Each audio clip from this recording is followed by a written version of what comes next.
Salam Bapak Ibu Saudara sekalian, kami harap Bapak Ibu dalam keadaan sehat-sehat dan baik-baik saja. Firman Tuhan hari ini akan berbicara tentang kerendahan hati yang pertama. Mari kita baca di dalam 1 Petrus 5 ayat yang kelima. Dan kamu semua rendahkanlah dirimu seorang terhadap yang lain, sebab Allah menentang orang yang congkak, tetapi mengasihi orang yang rendah hati. Bapak Ibu, Saudara sekalian, tanda orang berserah kepada Tuhan adalah memiliki hati yang merendah. Dan lawan kata hati yang merendah itu adalah sombong. Sebagai anak Tuhan, pasti kita tidak mau dikatakan sombong, karena ada firman Tuhan yang mengatakan bahwa Allah menentang orang-orang yang sombong, orang-orang yang congkak. Tetapi kenyataannya, tanpa disadari, banyak di antara kita sudah melakukan hal yang sombong. Lalu bagaimana kita dapat merendahkan hati kita ketika zaman semakin individualistik, semakin materialistik, semakin glamor, semakin pamer, di mana jika kita perhatikan kesombongan ini sangat mencolok dalam kehidupan manusia belakangan ini.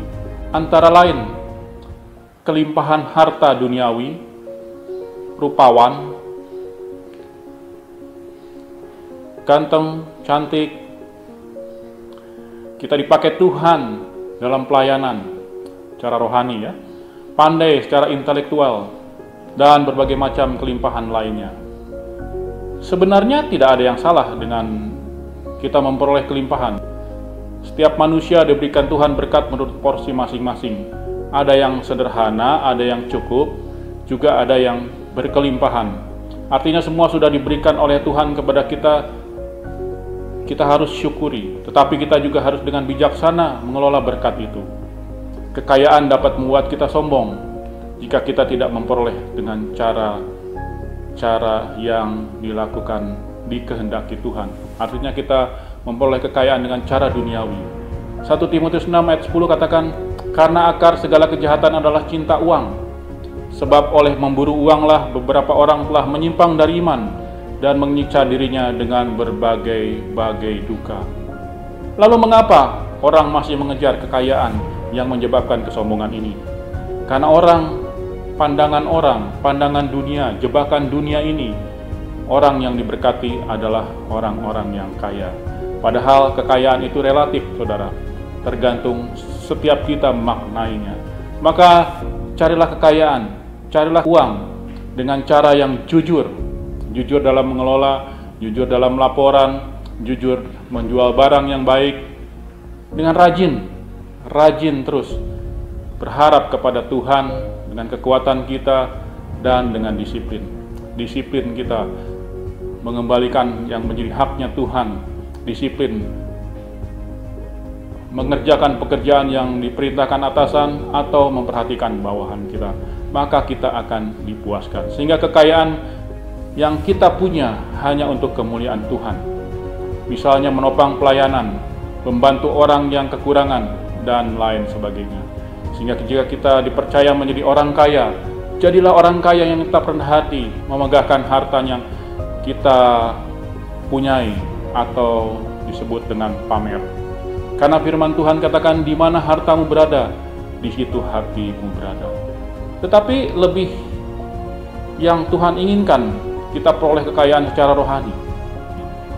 Secara rohani dengan bijak mempergunakannya. Di dalam Lukas 18 ayat 10-14, di situ Tuhan Yesus menceritakan ada dua orang pergi ke bait Allah, yang satu orang Farisi, yang satu pemungut cukai. Orang Farisi itu berdiri dan berdoa dengan hati yang begini, ya Allah, aku mengucap syukur kepadamu karena aku tidak sama seperti orang lain, bukan perampok, bukan orang lalim, bukan pejinah, bukan juga seperti pemungut cukai yang di sebelahku ini. Aku berpuasa 3 kali seminggu. Aku memberi persepuluhan dari segala penghasilanku. Tetapi pemungut cukai itu berdiri jauh-jauh, bahkan ia tidak berani mengadahkan mukanya ke langit, melainkan ia memukul dirinya dan berkata, ya Allah, kasihanilah aku orang berdosa ini. Aku berkata kepadamu, Tuhan Yesus katakan, aku berkata kepadamu, orang ini pulang ke rumahnya sebagai orang yang dibenarkan Allah. dan orang lain itu tidak. Sebab barang siapa meninggikan diri, ia akan direndahkan, dan barang siapa merendahkan diri, ia akan ditinggikan. Saudara, orang sombong ibadahnya ditolak Tuhan, tapi orang yang rendah hati ibadahnya diterima Tuhan. Pilih mana yang akan kita pilih, yang akan kita lakukan, sombong atau rendah hati? Simpel saja saudara, bahwa apapun yang kita lakukan, apabila kita melakukan dengan atas dasar kehendak sendiri, bukan kehendak Tuhan, inilah sikap yang sombong dan egois.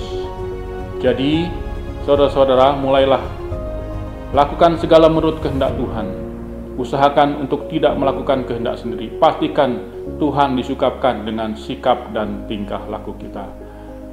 Kecongkakan mendahului kehancuran, dan tinggi hati mendahului kejatuhan. Tuhan Yesus memberkati. Amin.